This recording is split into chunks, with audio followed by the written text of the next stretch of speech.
ኦሪት ዘፍጥረት ምዕራፍ 1 በመጀመሪያ እግዚአብሔር ሰማያትንና ምድርን ፈጠረ። ምድርም ቅርጽ የለሽና ባዶ ነበረች። የምድርን ጥልቅ ስፍራ ሁሉ ጨለማ ውጦት ነበረ። የእግዚአብሔርም መንፈስ በውኆች ላይ ይረብብ ነበረ። ከዚያም እግዚአብሔር ብርሃን ይሁን አለ፣ ብርሃንም ሆነ። እግዚአብሔርም ብርሃን መልካም እንደሆነ አየ። ብርሃኑን ከጨለማ ለየ። እግዚአብሔርን ብርሃኑን ቀን፣ ጨለማውን ሌሊት ብሎ ጠራው። መሸ፣ ነጋም፣ የመጀመሪያ ቀን። እግዚአብሔር ውሃን ከውሃ የሚለይ ጠፈር በውኆች መካከል ይሁን አለ። ስለዚህ እግዚአብሔር ጠፈርን አድርጎ ከጠፈሩ በላይና ከጠፈሩ በታች ያለውን ውሃ ለየ፣ እንዳለውም ሆነ። እግዚአብሔር ጠፈርን ሰማይ ብሎ ጠራው። መሸ፣ ነጋም፣ ሁለተኛ ቀን። ከዚያም እግዚአብሔር ከሰማይ በታች ያለውን ውሃ በአንድ ስፍራ ይከማች፣ ደረቁ ምድር ይገለጥ አለ፣ እንዳለውም ሆነ። እግዚአብሔር ደረቁን ምድር የብስ፣ በአንድነት የተሰበሰበውንም ውሃ ባህር ብሎ ጠራው። እግዚአብሔር ይህ መልካም እንደሆነ አየ። እግዚአብሔር ምድር እጽዋትንም እንደየወገናቸው ዘር የሚሰጡ ተክሎችንና በምድር ላይ ዘር ያዘሉ ፍሬ የሚያፈሩ ዛፎችን እንደየወገናቸው ታብቅል አለ፣ እንዳለውም ሆነ። ምድር እጽዋትን እንደየወገናቸው ዘር የሚሰጡ ተክሎችንና በውስጣቸው ዘር ያለባቸው ፍሬ የሚያፈሩትን ዛፎች በየወገኑ አበቀለች። እግዚአብሔርም ይህ መልካም እንደሆነ አየ።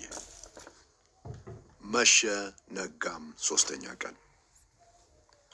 ከዚያም እግዚአብሔር ቀኑን ከሌሊት እንዲለዩ የዓመት ወቅቶች ቀናትና ዓመታት የሚጀምሩበትን እንዲያመለክቱ ለምድር ብርሃን የሚሰጡ ልዩ ልዩ ብርሃናት በሰማይ ይሁኑ አለ፣ እንዳለውም ሆነ።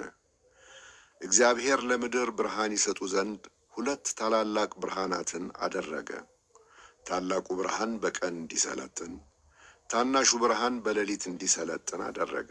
እንዲሁም ከዋክብትን አደረገ ለምድር ብርሃን እንዲሰጡ።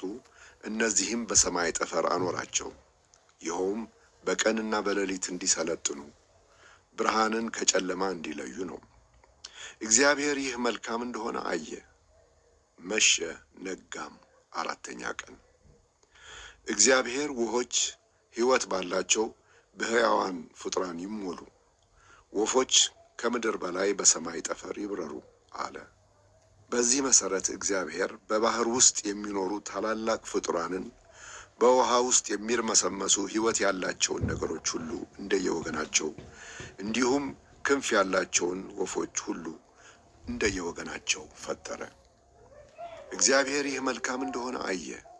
እግዚአብሔርም ብዙ ተባዙ፣ የባህርንም ውሃ ሙሏት፣ ወፎችም በምድር ላይ ይብዙ ብሎ ባረካቸው። መሸ፣ ነጋም፣ አምስተኛ ቀን።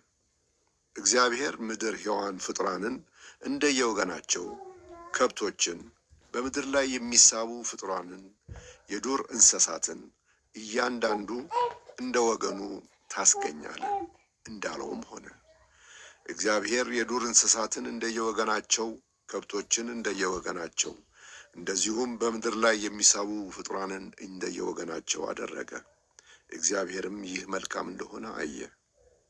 እግዚአብሔር ሰውን በመልካችን በአምሳላችን እንስራ፣ በባህር ዓሦች፣ በሰማይ ወፎች፣ በከብቶች፣ በምድር ሁሉ ላይ እንደዚሁም በምድር በሚሳቡ ፍጡራን ሁሉ ላይ ስልጣን ይኑረው አለ። ስለዚህ እግዚአብሔር ሰውን በራሱ መልክ ፈጠረው፣ በእግዚአብሔር መልክ ፈጠረው፣ ወንድና ሴት አድርጎ ፈጠራቸው።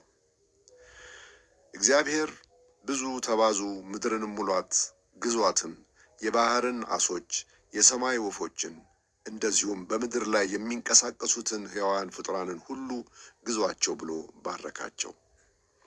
እግዚአብሔርም እንዲህ አለ፣ በምድር ላይ ያሉትን ዘር የሚሰጡ ተክሎችን ሁሉ፣ በፍሬያቸው ውስጥ ዘር ያለባቸውንም ዛፎች ሁሉ ምግብ ይሁንላችሁ ዘንድ ሰጥቻችኋለሁ።